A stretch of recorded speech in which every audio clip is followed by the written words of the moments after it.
My name is Alyssa Whitaker. I'm a student here at Texas State, and I'm also a member of this amazing dance company that you guys came out and watched. I'm going to be sharing with you a piece of my testimony. I'm going to try my hardest not to cry tonight, because I cried yesterday and I was dancing the rest of the night with mascara on my face.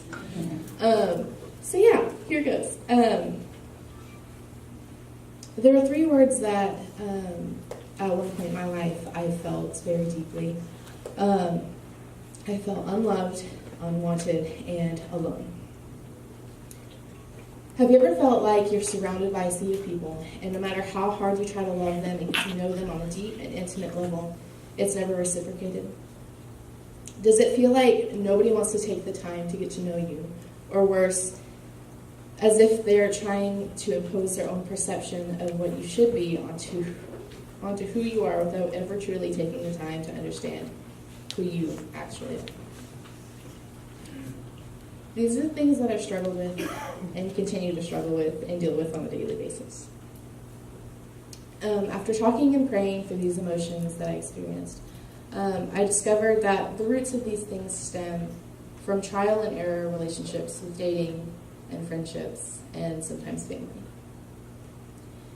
At the beginning of these relationships, I tend to have this mindset that this person who I'm pursuing is good for me and they have their best intentions and we're like walking together. Maybe 75% of the time I'm wrong. And I'm let down and it's a little heartbreaking, but it's okay. Good morning.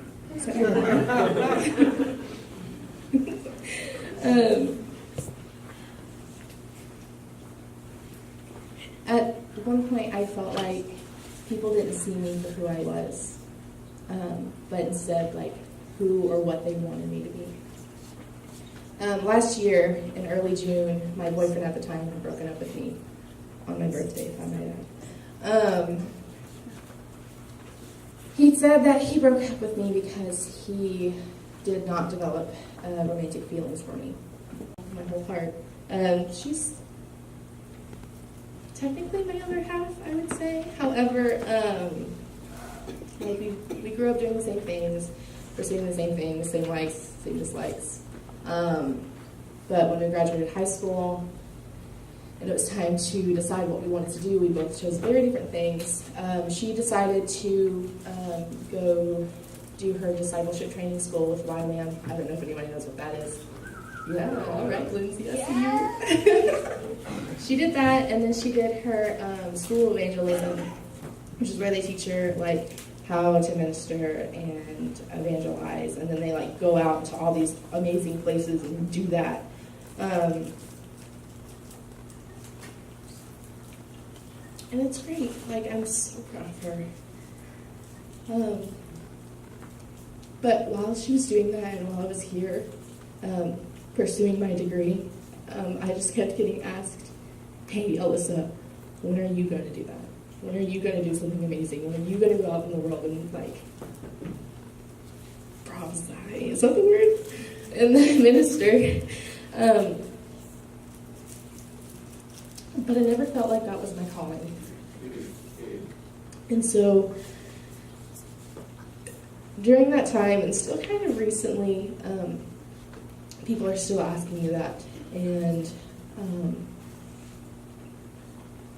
during the time, I never got asked, like, how my school was going or, like, what I was doing. And I'm pretty sure, like, the only people who know what I want to do with my life are my parents and my sisters.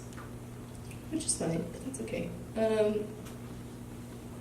And so I started finding myself being compared to my sister. And it's something that I've struggled with a majority of my life, because even though we grew up doing the same things, we're both very different, and a lot of the people that were in both of our lives, I mean, I guess they understood that we were two different people, but they kind of just saw us as one unit. And so I feel like a lot of them don't see me as my own person, but as another one of my sister. You know what I mean? And sometimes I feel like the road that I'm on isn't enough for them because it's not what she's doing. And I feel like now, not being home, it's a lot harder for me. I'm sorry, I moved on to my friends portion.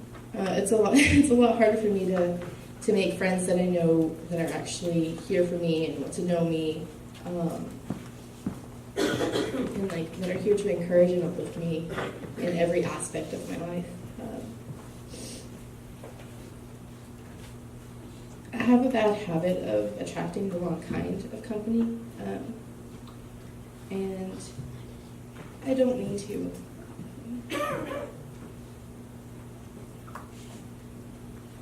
I'm sorry, I told myself I wasn't going to cry. But when you feel this type of like loneliness, every person that comes into your life looks like water in the drought.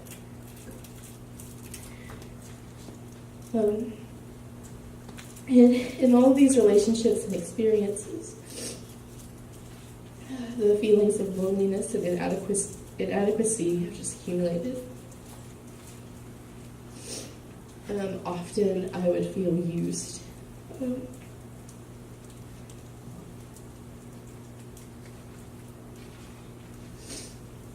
I felt like there was never anybody there who was willing to take the time to invest in me.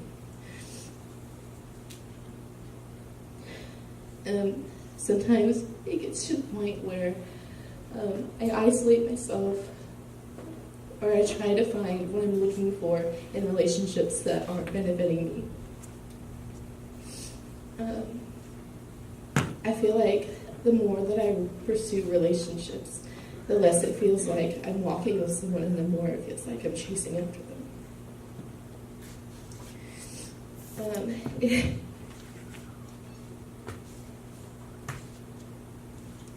Now more so, I'm starting to realize what God does for me.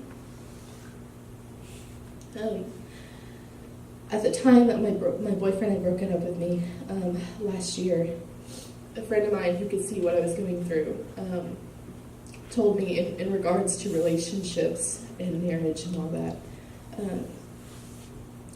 he told me to stop pursuing somebody and let somebody pursue me. And when he told me that, I realized that I don't just want that in a relationship, but in friendships as well. And I want so badly to not be known just on the surface, but on a deep and intimate level. I want to be pursued so much that someone will fight until I'm found, not just physically, but in every aspect of who I am. And God does that for me. Even when I don't see it or acknowledge it, He pursues me. And if you hear anything else that I have to say today, understand that God will never stop searching for you. He knows you better than you know yourself and is fighting for you, even when you push Him away and keep Him at a distance. You have a loving Father that has His arms outstretched to you, who will never grow tired of chasing after you. In Matthew 18:12 we read, "If a man has 100 sheep and one of them wanders away, will he not leave the 99 on the hills and go to look for the one who has wandered off?" Then in Psalm 100 verse 3, God tells us, "We are His people, the sheep of His pasture." And sheep aren't created to handle burdens. They were not created to defend themselves. They're helpless and fragile. Sheep are content with whatever will temporarily satisfy them. Sheep cannot find their own way home, and they need a shepherd to guide them. Sheep are also personal, and they're prized and precious, but they belong to the shepherd because He paid a personal price to own them. And He wasn't going to stand by while one of them was lost. They may not be different from any ordinary sheep, but they're special to the shepherd. Every sheep he owns is precious in his eyes, and he loves them all equally. We are God's sheep, and he is our loving shepherd. There's nothing we can do to stop his pursuit of us, and there's nothing he won't do to bring us home. This is a concept that I still struggle with today. But God is continuing to teach me the weight of his pursuit. And I do know that he pursues my heart, and that he knows me, and that he loves me. And I hope that you too can find comfort and peace in those truths. So there's hope in the three words that I stated earlier. Alone, unwanted, and unloved. Because when you add scripture and truth, those words become ones like pursued and chosen, adopted and loved. Thanks.